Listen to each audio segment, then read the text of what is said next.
Yes. So let's start.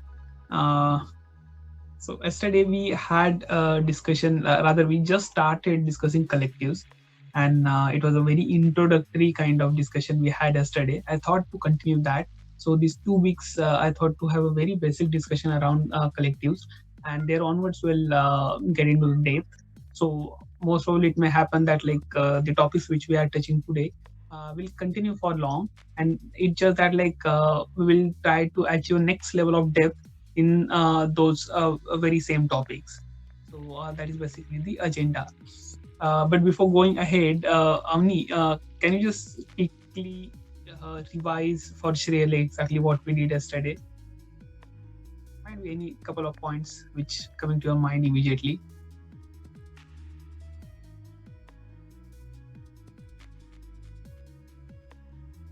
Couple of things that am I audible? Yes, you are audible now. Okay. A couple of things that we sort of try to discuss and understand was with respect to our collectives intrinsically important or not, and do they have an impact the um, on the core intrinsic level, whether they can be a driving force for individuals to come together and perform a certain activity or not. And at times there are we usually the capability approach talks about focusing on the individualistic needs and attending to the needs that the individuals have, but Mhm. when we try to bring them together in a way in a collective approach, um, it turns out that it is only possible through collective measures that the individuals can be benefited. That was Mhm. one perspective. For example, the school example that was there, that if one person wants to study, the school cannot be set up.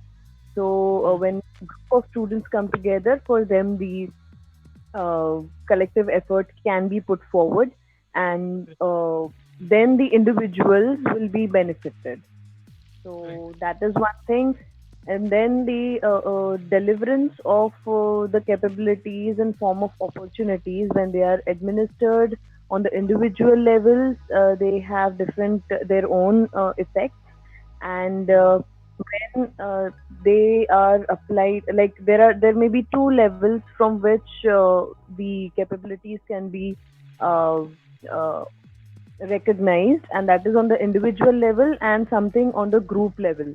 So there can be Mhm. achievements on the individual level, and there are certain things that are possible only on a collective level, and the synergistic effect of the people coming together have a different level at which something can be achieved.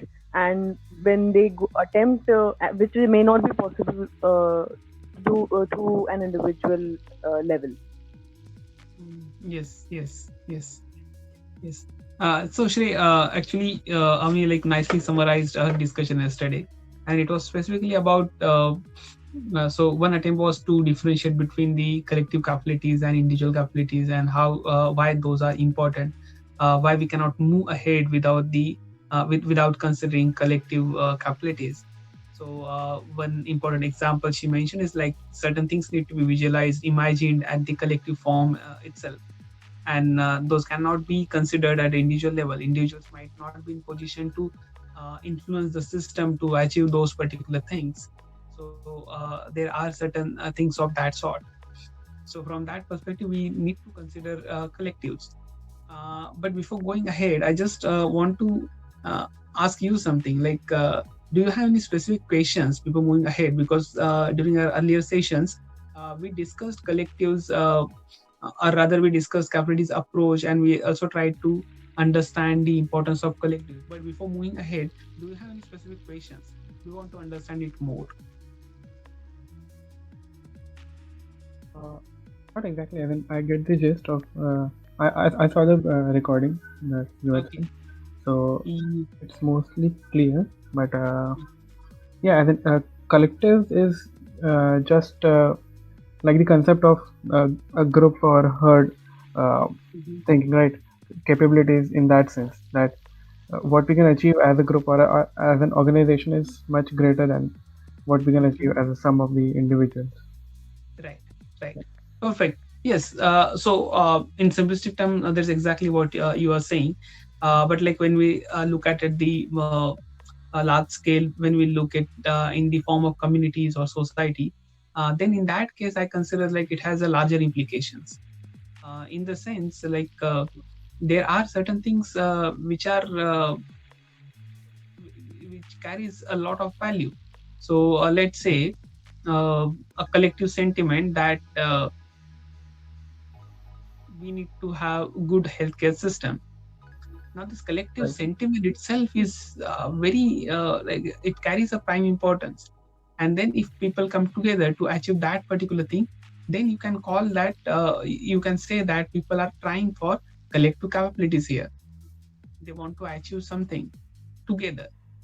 They are doing something to achieve what they aspire for. They're like aspiring for a good health, good sanitation, might be better transport facilities.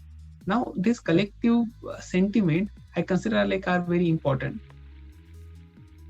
And then there are certain things which cannot be achieved as an individual. Then, so for example, uh, if Yeah, let's say, the yeah, school example was enough, but yes, like any infrastructure thing or perfect, any perfect, uh, yes. So, right, I guess like from that perspective, I say that it has a larger implication and need to be considered from that perspective. So, just thinking from individual perspective might not be sufficient. We also need to think it from the collective perspective. We also need to have that perspective. So, whenever we are doing any intervention plan, whenever we are designing something as a development sector professionals, we just need to give consideration to these things. And then it is just not about the development sector, I would say in general. Like if you are designing something in your organization, and then during that particular design, if you want to understand how it will affect individuals, at the same time you'll also need to understand like what people value together, what they want to achieve as a group. Let's say they together feel that in particular organization they are not having uh, enough time for their lunch. So this is like might be a trivial thing, but if they consider they start valuing this particular aspect, then as an organization, it is a responsibility to respond to that, and we may need to create opportunities for that particular thing. We may need to you may come up with different strategies to deal with it. Okay, so what I consider like at the larger from the larger development sector perspective, it is important, but equally it is important when you work in a certain organization and plan for certain interventions over there. So in that case, you just need to give consideration to both the things, both collectives and individuals. Without that, it will not be possible.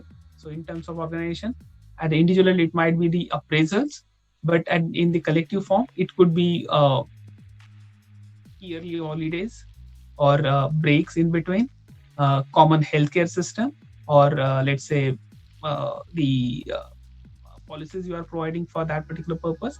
So those could have the collective form, right? So in the organizations and in larger society, at both the levels, I consider like collectives are important and need to be given consideration, right? Yes. right. Yeah. So with this recap, let's move ahead. Yeah. So this particular slide was just for the same purpose to recap few things. I'll just reshare the slides.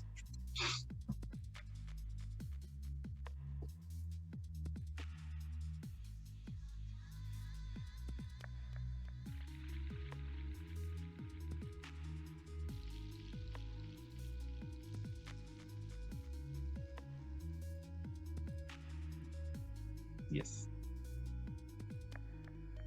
Yeah.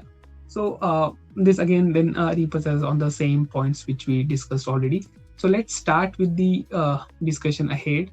And as I mentioned already, so today's agenda is to just go to the next level of depth and try to understand what is the connection between collectives and individual capabilities. So we had already discussed it, but today we'll just try to I would say we will just try to take it to the next level of depth. We'll try to understand it in granularities. So let's try to understand. So first thing which I thought to emphasize on is that individual capabilities uh, are normally have the influence of personal choices, the capacities individual carries, and most importantly, social arrangements. So social arrangements are making huge impact on our individual capabilities. And when we say that social arrangements, then ultimately it's all about collectives. So collectives will be having large impact on our individual capabilities. Now, social arrangements need to be discussed in depth. Uh, Before going ahead, what do you mean by social arrangements? What is your idea? What are your views about that? As in social arrangements, like any community that is bound by either geography or a common belief or something Mhm. that holds them together. Yes, surely common beliefs are there. Geography surely restrict the society and the community. And anything else? What kind of arrangements we are looking here? Like individual capabilities have influences of social arrangements. So any person, any single person that who he comes in contact with on a daily basis, or Actually, you are breaking off. okay, can you hear me? Yes, I can hear you now. Please. Okay, so I just said individual capabilities has influences of social arrangements, like Mhm. any individual person or any people, any person who he comes in contact with on a daily basis, or who he regards to be someone Mhm. higher than him in Mhm. any level or any sort, he will have some sort of effect or impact on the decisions of that person. So those Yes. capabilities can be uh, judged to be based on the social arrangement that is other people. Exactly. Yes, exactly. So one important point you mentioned about is the social structure. So we do have hierarchy in the society, Yeah. and that may also influence the individual capabilities. Apart from that, there are like a number of arrangements out there. So the way we interact with each other, the mechanisms available for that, the kind of institutions out there. Then there could be certain social norms. Okay, so all those things have certain impact on our individual capabilities. And certainly, uh, when we look at the larger level, when you look at the societal or the community level, then basically we are discussing about collective capabilities. And those collective capabilities surely have influence on our individual aspects. Okay. Then secondly, there are like other aspects as well. So people say that how we engage in our social relationships, that also has effect on the capabilities. Basically, our capabilities are derived by the interactions we are having at the social level. So it might be, let's say, we are for let's say during festivities or during any other social events, when we interact with people, that indirectly shapes our capabilities. It directly shapes our choices. It decides what will we aspire for. Because during that interactions, we communicate our ideas. We communicate our ideas of good life to each other, and that we influence the capability set. Right? Then one more aspect. It's like we need to understand that individual capabilities play a crucial role in deciding the collective capabilities. In the sense, unless and until individuals separately have certain capabilities, they won't be able to uh, achieve certain something at the collective form. In the sense, uh, let's say there are you might have heard that certain schools, let's say Kendriya Vidyalayas, for example. Now, Kendriya Vidyalayas normally they give admission to uh, students whose parents are in civil services or they're working at the central level, then it is obviously very evident that most of the parents are having certain qualification. They hold certain power in the system. Okay, and then obviously because of their individual capabilities, because of their individual hold, they are in position to generate a higher level of collective capabilities, because they're individually also carried certain things. They're individually carrying certain power with them. Okay, so now we just need to understand then that every individual is also equally important. When we are saying that collectives has influence on uh, individual capabilities, but at the same time individual capabilities do also affect the collective form. Every individual's capacity will effect, will reflect in the collective form as well. So it essentially means that both these things are influencing each other. Okay? Those are reinforcing each other. Those are just not connected. They are also reinforcing each other. They may reproduce each other. Are you okay with this particular argument?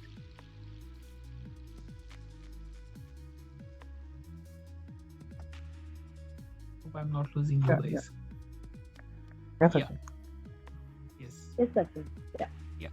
Perfect. So, and the next point is about individual human agency. So, I just want to like briefly discuss about agency. So, last time we had mentioned that agency is something like it's kind of a arrangement around us which help in which may help in achieving something. So we basically do have agency in the sense like let's say family is one of the form of agency. Okay, the other policy arrangement is kind of an agency. Okay, so ultimately we do have certain things around us which influence, which help us achieve what we want to achieve in our life. Okay, and that agency could be at two level. It could be at the collective level, and it can also be at the individual level. Right? So what this particular point is trying to say here is that individual human agency shapes and is shaped by social relationships and institutions. So it ultimately means that individual human agency is getting influenced from the social interactions, and it also influences the social relationships and institutions. So ultimately, then individual human agency is one crucial factor which is getting formed due to social relationships, but it is also creating the social relations. It is also influencing the institutions out there. So it's again the repetition of the same point which I mentioned earlier. It's just that I'm looking at the individual level now. Right? Are you able to make a difference between the earlier point and now? So there is a cyclic connection Yes. where an individual acts and then helps in shaping of the culture of the social institutions, Hmm. and whatever happens outside again also influences the way the person would behave, and that would go on. Yes. Yes. Exactly. Exactly. So it has a circular effect, as you rightly said. Yes. So with this, like we'll just quickly move to the next 2 points, and then we'll just try to discuss a couple of examples, might be, and then we'll move ahead. So next point is about the collective capabilities can alter existing unequal power relationships, promoting individual and collective well-being. I consider this is like very important point. We had discussed it earlier as well, but I consider like in this particular discussion it is again important because collective has the collective form mm, has a capacity to counter the unequal powers, to counter the deputing powers, to challenge those powers. So if people come together and then they start exerting their collective power, then they may question the existing power system, power structures, and then that will be good. That will be essential from the perspective of individual and collective well-being. So obviously, it has its negative side as well, which we will discuss soon. But in the like, just to start the discussion, I consider that the collective capabilities can surely influence the power structures, and then it may benefit individual and collectives.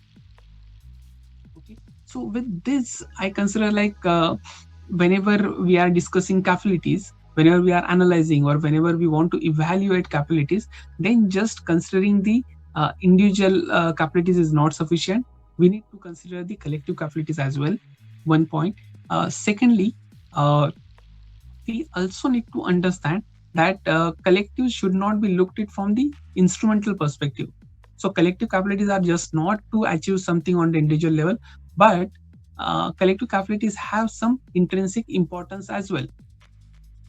These two things need to be taken into consideration while designing any evaluation for any development program or for any other intervention we are doing for the larger good. Right? Are you okay until now?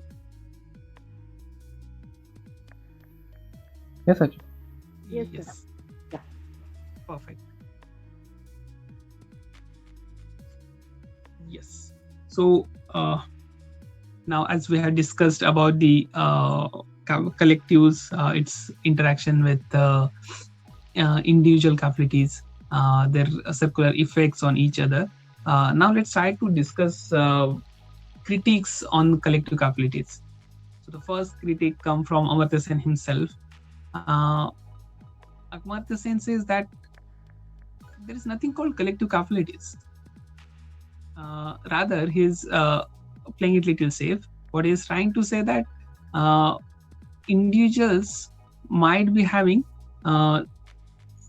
influence of the collective form, but ultimately it manifests at the individual level.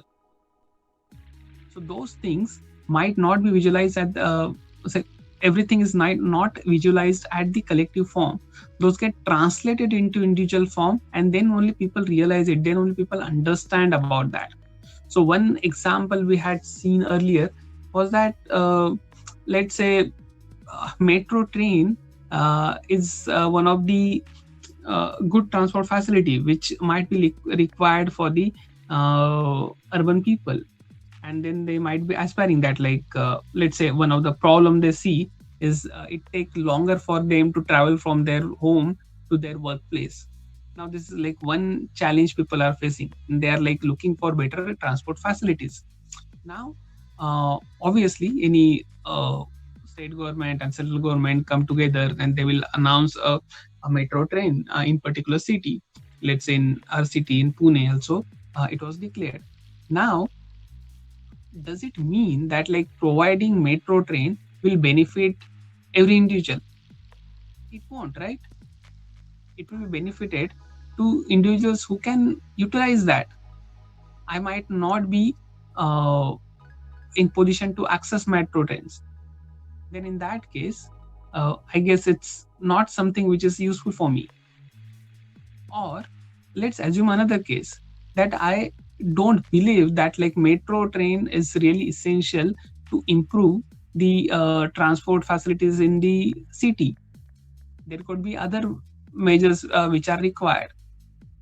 Now if I come with that particular opinion, then that metro train is not actually benefiting me, or rather that is not my capability, that is not something what I value for, that is not what something I want to achieve, right?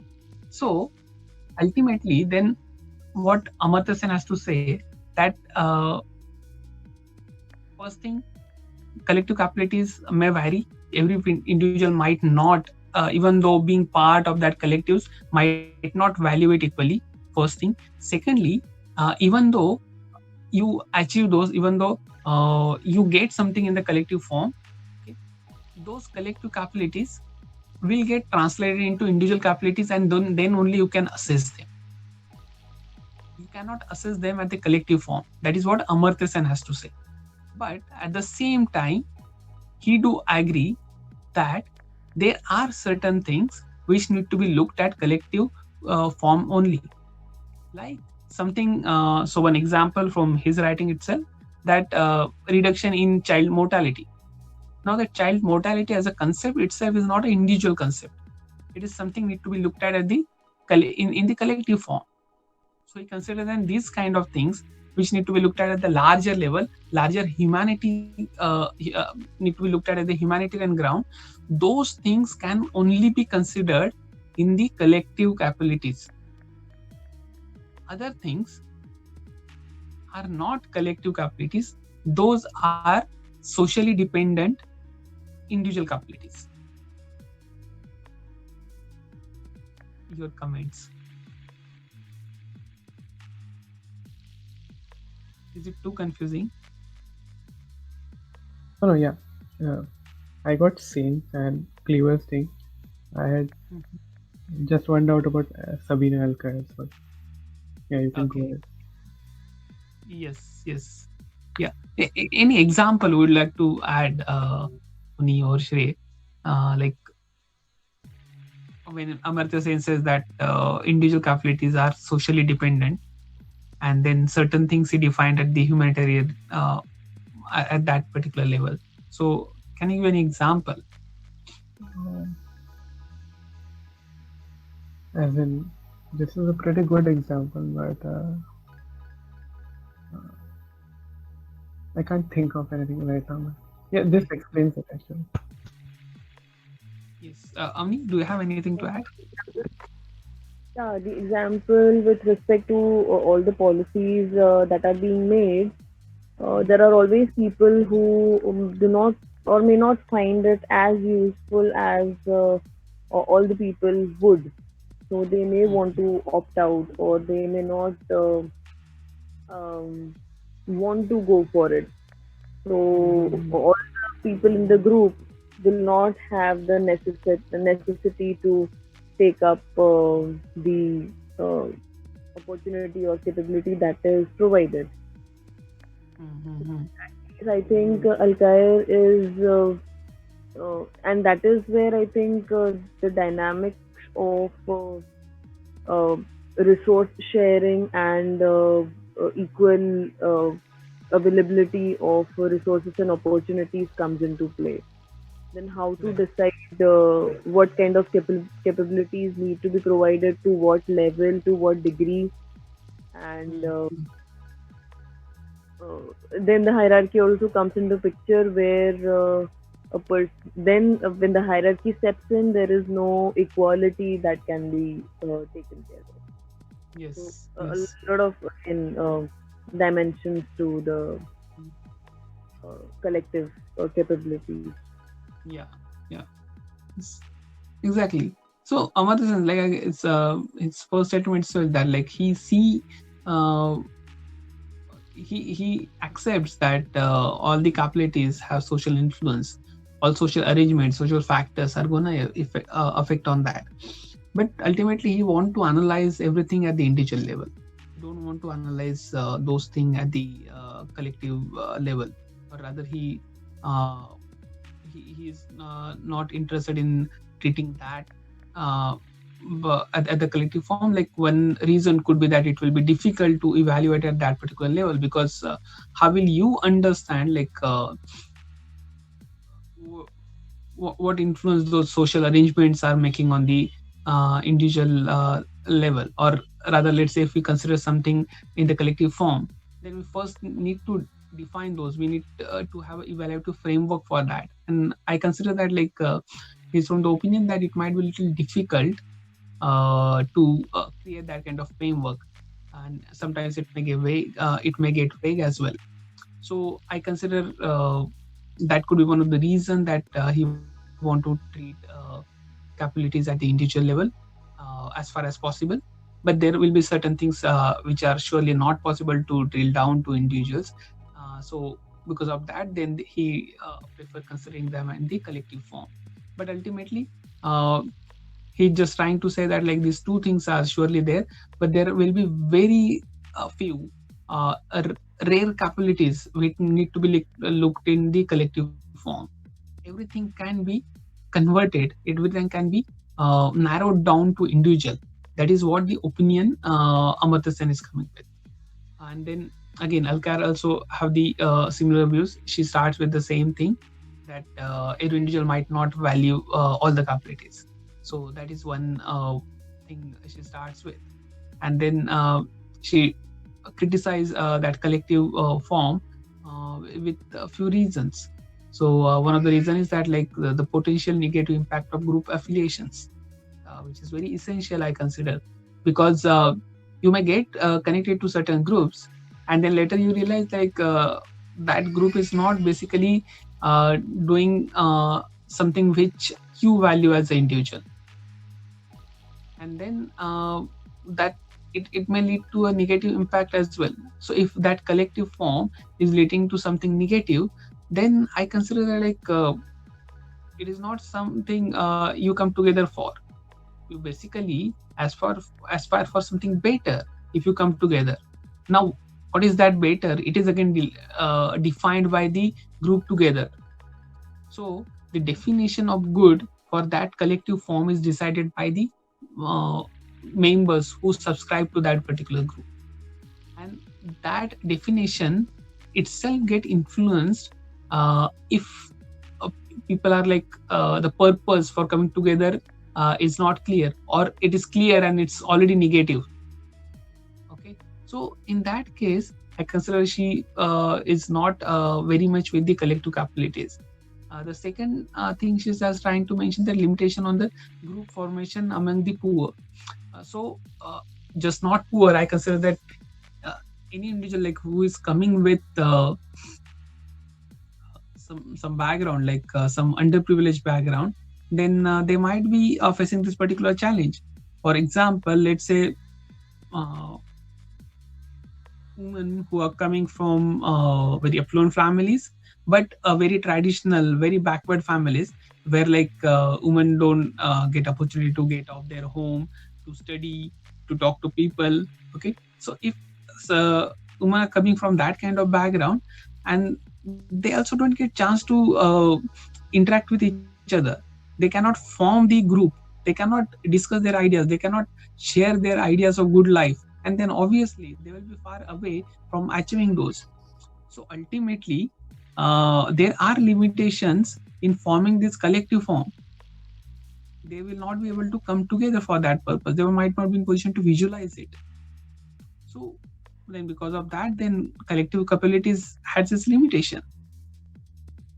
The other thing is like it's this kind of a sometimes even people subscribe to certain groups, there are internal politics, there are internal hierarchies, and that may differentiate people. Everybody might not be treated equally, and then it really depends on like what are norms out there in that particular group, what these people value, in the sense let's say we form a group, and in that particular group, like if individuals are respected for how they carry themselves, what kind of clothes they wear, then basically they get more say in the group. Or let's say there is another group, they don't believe in all these externalities, but they feel that like whatever talent that individual have, that need to be given more importance, then obviously in that particular group talent will get more importance. But it may equally exclusionary in that sense, because everybody might not be having equal talent, and then because of that you may do injustice on few of them. Okay, so considering all those things, collective capabilities might not always turn positive, it might be having some negative implications as well. And then I guess Clever is just repeating the same point, or rather he's just taking it to the next level, that if people come together and then they are like they believe in exclusionary practices, then it may lead to a lot of social conflicts. It may lead to conflicts within the group, or that entire group may do something against the larger society. So for example, like what happened with Hitler, for example, So they had certain beliefs. They came together. They visualized what is good life for that entire collective, and then that led to huge social conflict. Right. So collective capabilities might not always turn positive. It has its negative connotations as well, which need to be considered. Those need to be given thought to. Those need to be analyzed properly. Yes. So I'll take a pause here. Any thoughts on this?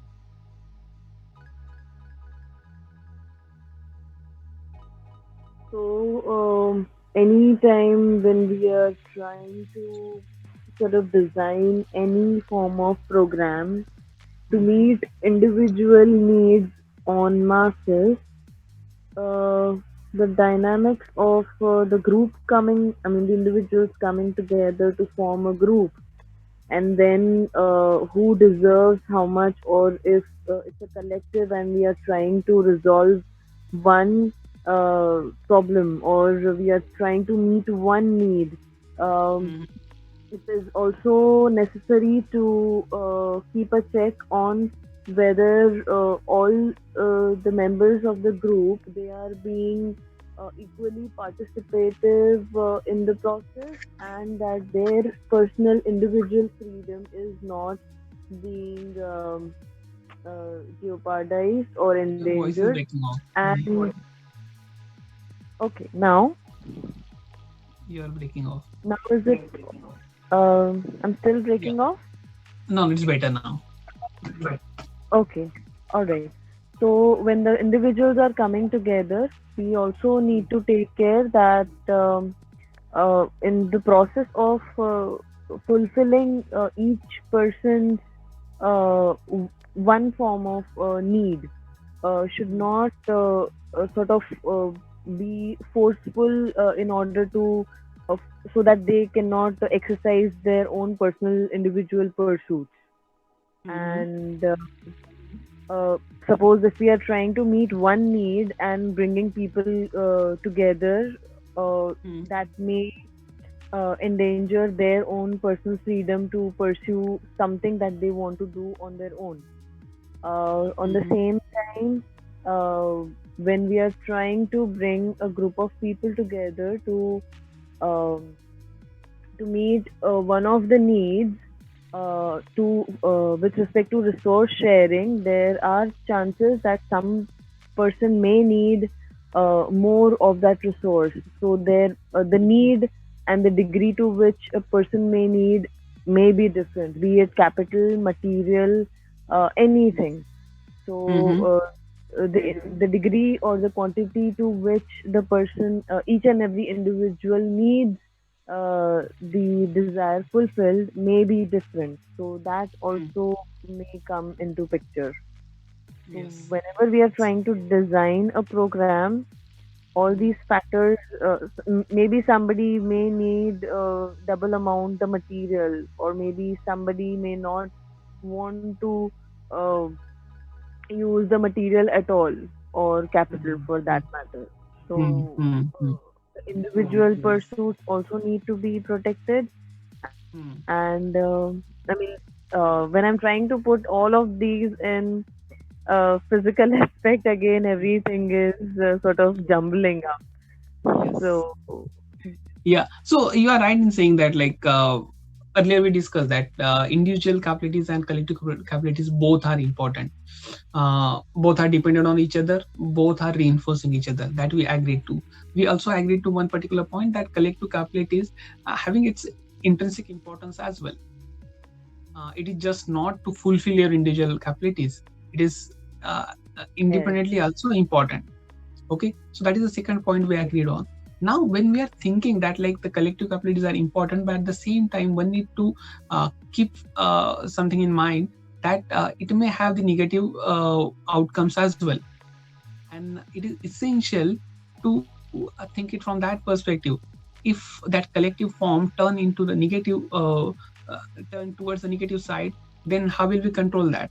What kind of aspects need to be considered before that? Because otherwise then you'll do something at the collective form, and then it will not benefit the collectives and not benefit the individuals as well, right?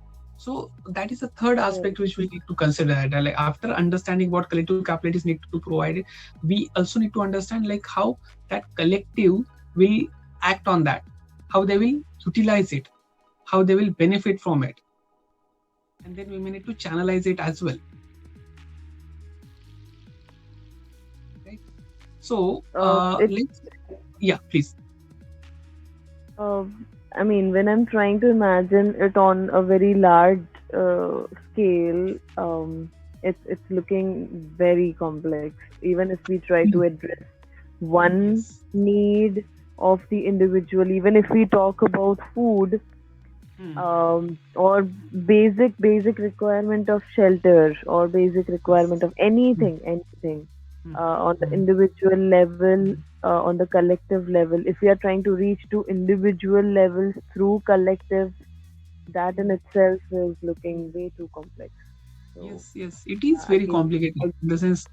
Yeah, just let's try to unfold one example which you gave about shelter.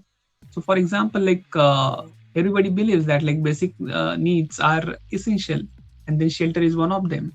And for that purpose, like we design policies, we design low-cost housing. But if you see the malfunctioning happening over there, so groups utilize or the members in that particular group or the people who think that this is essential, they utilize their power to divert those facilities to certain people, yes, they right? do.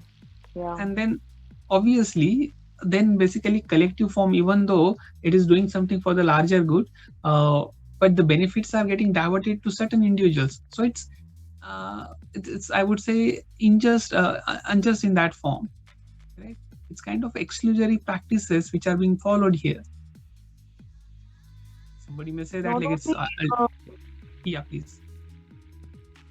not only for example, if we talk about shelter, it's not only the people who are providing these services with respect to building homes and then allocating the homes. Not only Mm-hmm. they are making use of the power to allocate it to some people, but Mm-hmm. also the ones who actually need it. Yes. They are also making taking disadvantage of the whole thing, where they are renting out homes and then they are Yes. enjoying the Mhm. rent that's coming. So that is Exactly. another Exactly. dimension. In It's not only the people in power, but also the Mm. one who are oppressed. They are also taking disadvantageous thing. Like, these are completely two different kinds of people. One is the Yes. provider, Mhm. another is the receiver. But still, Mm. both the parties are taking their own advantages, and which is Mm. Mm. um, Yes. again, Yes. the purpose is not being served. The ones in slums, they are still living in slums and unhygienic ways, Yes. and they in a way they have signed up for the whole thing, but they do Mm. not want to there. Right. So I don't Exactly. know how to see that part. Yeah. Yes. So then it gives us a base to discuss our next slide, which we try to understand like what are the uh, let's do one thing before discussing the conditions. Let's try to at least understand the collectives first. Okay, so how what are determinants of collectives, and then after that we'll come to the point which you are trying to mention, like how to understand whether those collective capabilities are really achieving its purpose or not. Okay, so after this with quick Mm. introduction about collectives, we'll just move to that part. So determinants of collectives, I guess, like how collectives are formed, that depend on these various factors. So first is the purpose of formation of group. So why that, but why those people come together, and the process through which they come together.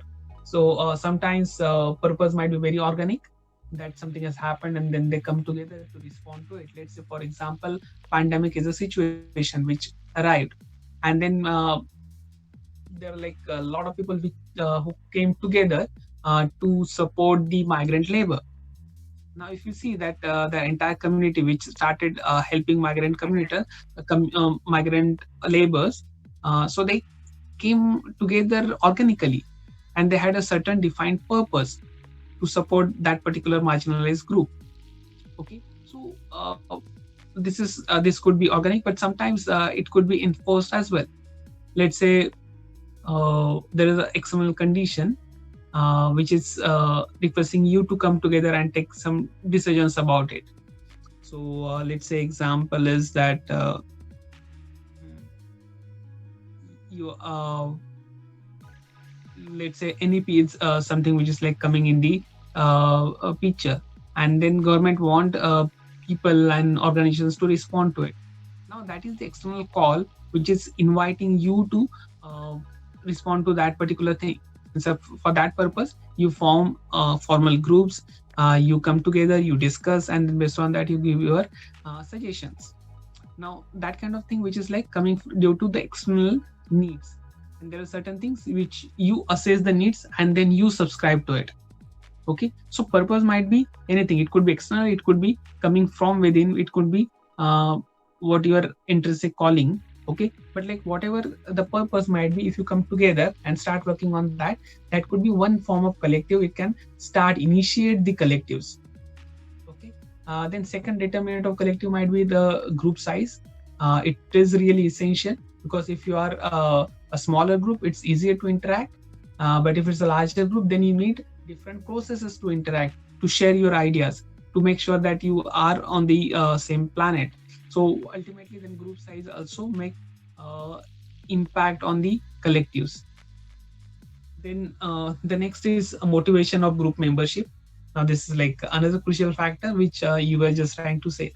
People might be motivated due to their personal benefits, so what they want to achieve at the individual level. Sometimes people do have the altruistic vision as well. They want to do something for the larger good, and for that purpose they decide to come together and do something. So what purpose you join that particular group also make a difference. So I remember that when I was working for my NGO, so there's a group of people who used to join for doing something good for the society, in the sense like most of them were professionals, and then they thought like they should invest their weekends for doing something better. So that was one group, but there was another group of people who used to join the organizations uh, with the very selfish means, in the sense few of them were like looking for certificates to get admission in the US universities, because volunteering is compulsory over there. So now motivation of these two people are very different, but ultimately they joined the group, and now the collectives may turn up very differently for these two people. uh, any thoughts until now before discussing other points?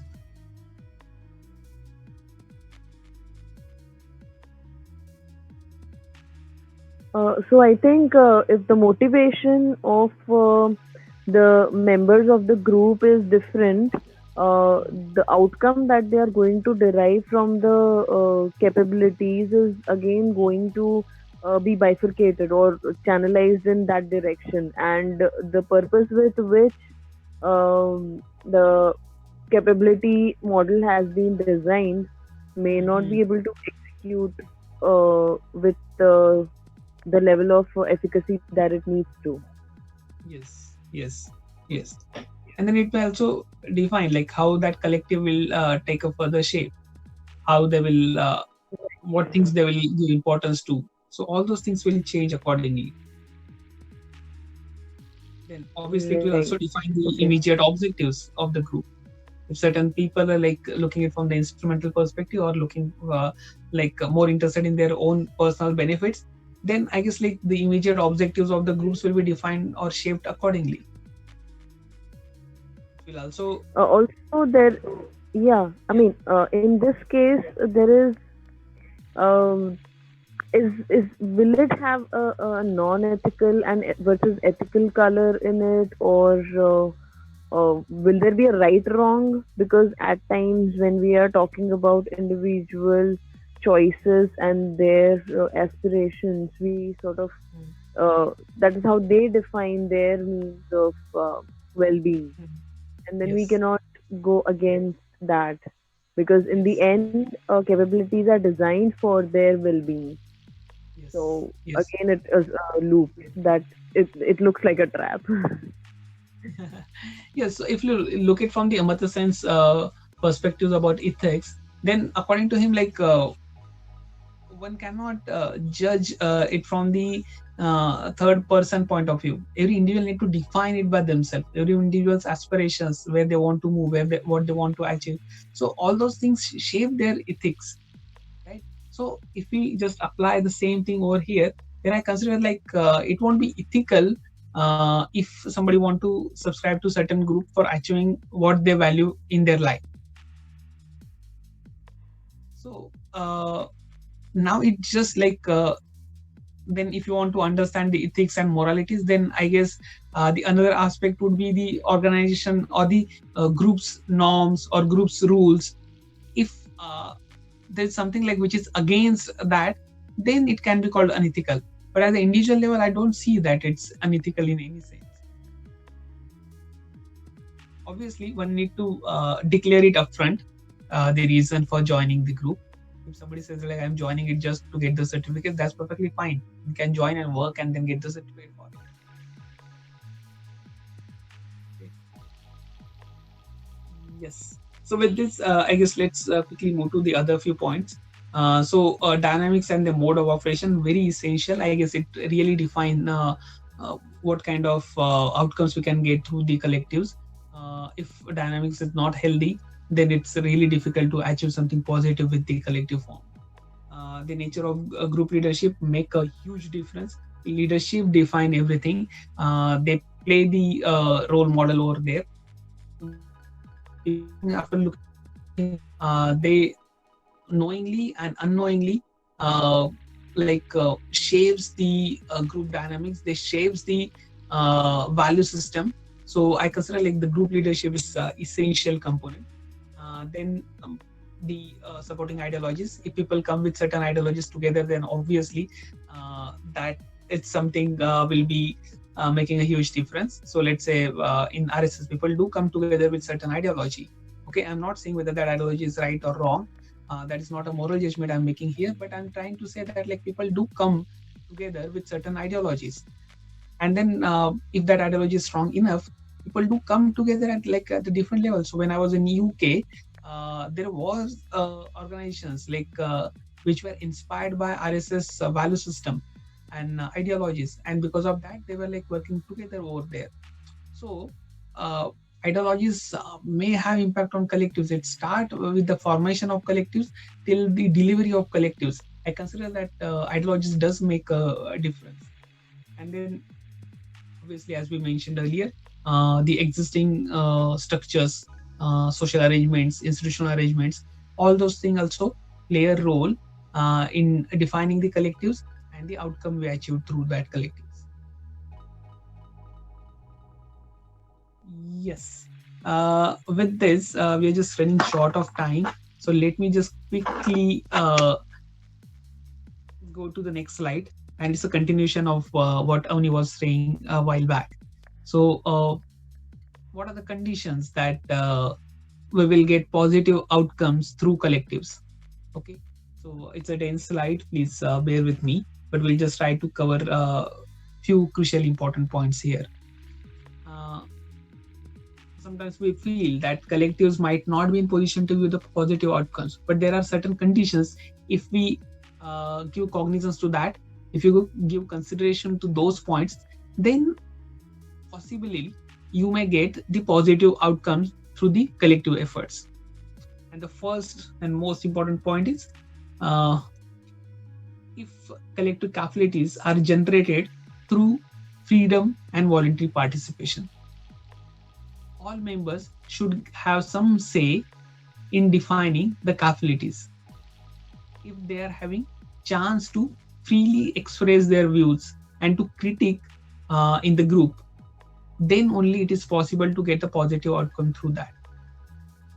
Because otherwise, then if somebody is saying and the others are following, then I don't consider that it's a healthy form of collective. Secondly, individuals should feel dedicated to the collectivity. Now, this is one important point which Avni was trying to highlight. Sometimes people, even after being part of that particular collective, actually is not dedicated to collective. They are still thinking it from the personal perspective. They are just thinking about the personal benefits. And if that case exists, then obviously you cannot expect collectives to give a certain thing which will benefit everybody. That collective is doing some members in that collective is doing something for their selfish benefits.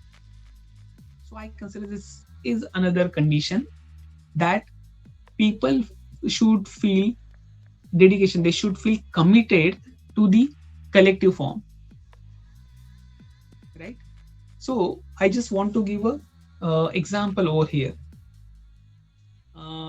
Let's say we do have a reservation system in India, and if you see that people coming from downtrodden families, they should get reservations. So that is the whole idea.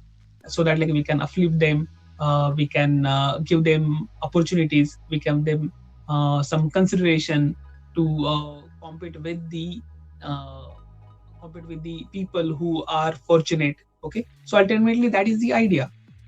But if you see that one generation get the reservation, okay, using that particular reservation, they do really good. That particular family get uplifted, okay, and then they start doing good, okay. But if you see the next families, the generations coming after that, they do also take benefit of reservation, okay, and then they move to the next level.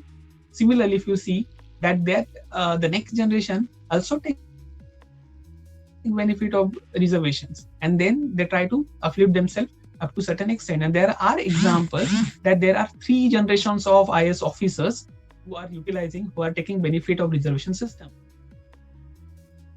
If you see this particular example, it is again my interpretation, okay, it can be debated, but what I feel is that that entire group of people who are getting benefits, who are getting the benefits of reservation system, are not thinking about others.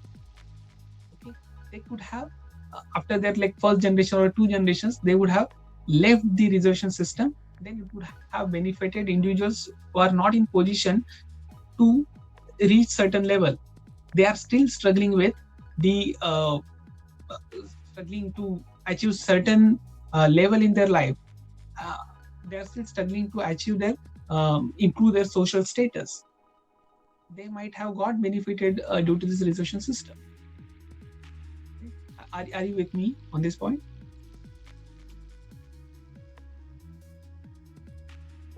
Yes, Sachin. And also, one more thing is which I have observed is that not only the ones who have been continuing with the reservation system, there are also people who know and understand the reservation system, and just to take the benefit of it, they are also ready to step into reservation, even being in general category.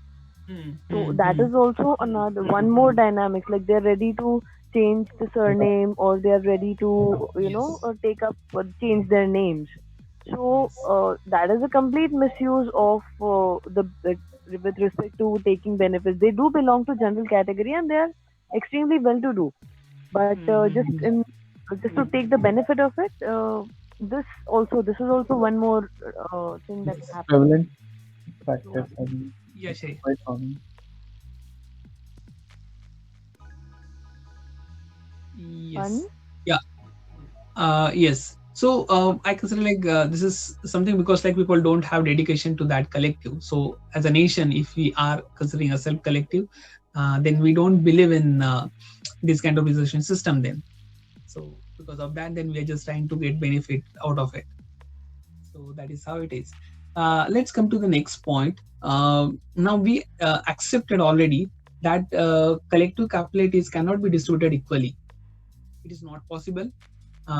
As we discussed earlier, that even though we provide it equally to the entire collective, whatever capabilities they achieve together, that will ultimately depend on the individual abilities to convert those into the functioning.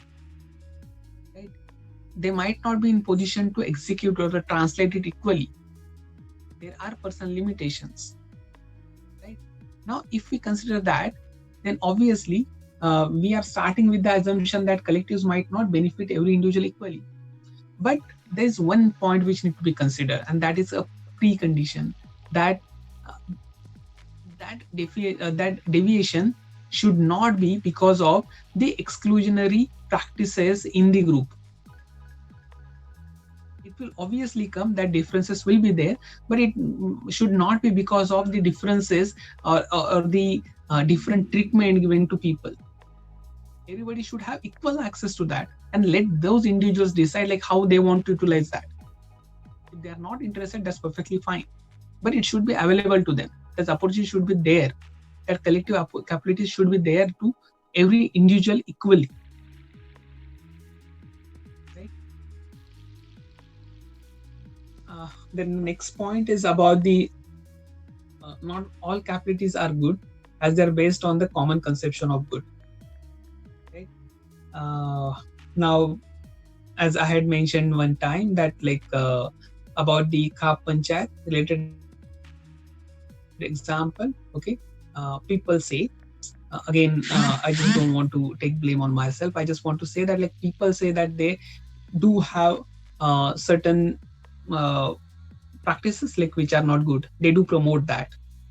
Now, when we say that, it might be wrong from the entire world perspective, but for that particular group of people, they consider that as a good. According to them, it's better for their woman. Okay, and then if that is the case, then whatever the collective capabilities we are achieving through that, those might be good for that particular group of people. Okay, or let's say if we treat certain communities or certain religion in that having burqa or having the some veil is essential. Now, this is like coming through their definition of good life.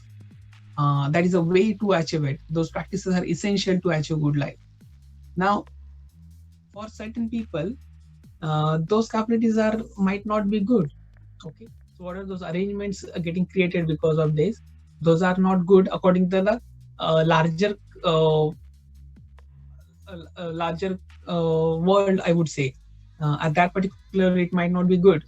Or if you consider the right-based approach, then it might not be good. But for that certain community, the people who are subscribing to that community, they believe that those are essential things, right? So ultimately, depend on like where you position yourself and where you look it at from. So ultimately, capabilities should be assessed from one with one particular condition. It should be looked at from the perspective that capabilities should expand the new capabilities. Every individual should get chance to work towards their individual capabilities, work towards their individual functionings, and then only those capabilities can be considered good. Okay, let me just quickly summarize what I was trying to say. Every individual, every group define their definition of good life. Accordingly, the collective capabilities will be decided. So sometimes from the larger world perspective, those capabilities might not be positive. Those could be negative as well. But the only way to assess whether those are good or not good, that can be done only if those capabilities help individuals achieve their individual capabilities and individual functionings. Any thoughts on this? Yeah, just one argument sort of thing. Yeah, so it is said that the common conception of good, and then what the group believes is good, is should not be the only factor that to judge that if the capabilities or if the collective that we are aiming towards or that a group is aiming towards is good or not. We should have more higher bird's eye view of that Yes. concept, right? Yes. So Yes. if we, Surely we should have. Yeah. Please. yeah, so if we take the example of America, USA, right? Yeah. So Yeah. as we all know, Donald Trump was the president of USA, and he very corely believed in the concept of America first, right? Yes. So Mm-hmm. if he believed in the concept of America first, he literally closed down USA to any foreign immigrations by from any other countries, not only India, China, and such, but any other countries, to Yes. help develop the persons who are already Americans, right? Mm-hmm. So would that step be seen as a good or a bad capability? Because I cannot see Mm-hmm. uh, I cannot Yes. see the impact of the higher view, right? Because Right. even if everybody believes that it was a stupid move, he could Mm-hmm. get away with it. Yes, yes, yes. Sure, I guess like it's a really apt example here, Yeah. because now let's try to analyze it from the collective and then individual capabilities perspective. So in this particular thing, if you see that the collective sentiment was that they are not having enough opportunities. People coming from other countries are taking up their opportunities. So obviously, the policy decision was made that immigration should be curtailed, that should be controlled. Okay. Now, if you see that collective had certain sentiment, accordingly they decided their aspirations. Okay. Accordingly, the policies were designed. Now, uh, that is one criteria to understand, to see whether whatever individual, whatever the collective uh, collective aspirations were there, whether those are getting achieved or not. So that is one criteria. The second criteria you mentioned, like it also need to be looked at the larger view as well. So might be a very top view to understand whether those things are right or wrong. So that is one thing. And the third thing I consider, like, now how those things translate uh, at the individual level, in the sense like, are those benefiting for increasing their new capabilities? Let's say if banning China products, okay, uh, it's something essential to uh, mm, is essential for boosting their own economy. Let's take that particular example. Now, if that will really benefit in building their own capabilities, in the sense if they will be in position to produce something by themselves, okay, then it is basically a positive outcome of that collective sentiment.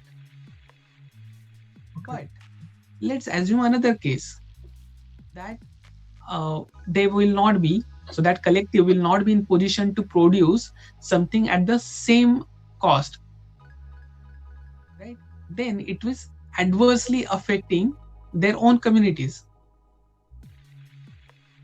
Their Right. capabilities are not getting enhanced. They are deprived of certain things because of that particular decision. Now, if we apply the second thing, then in that case, this collective achievement is of no use. People might not be getting benefited because of that, right? So ultimately, the judgment, the condition is that whatever decisions or whatever achievements we are doing at the collective form, that should have positive implications. It should enhance, it should provide opportunities to create new capabilities.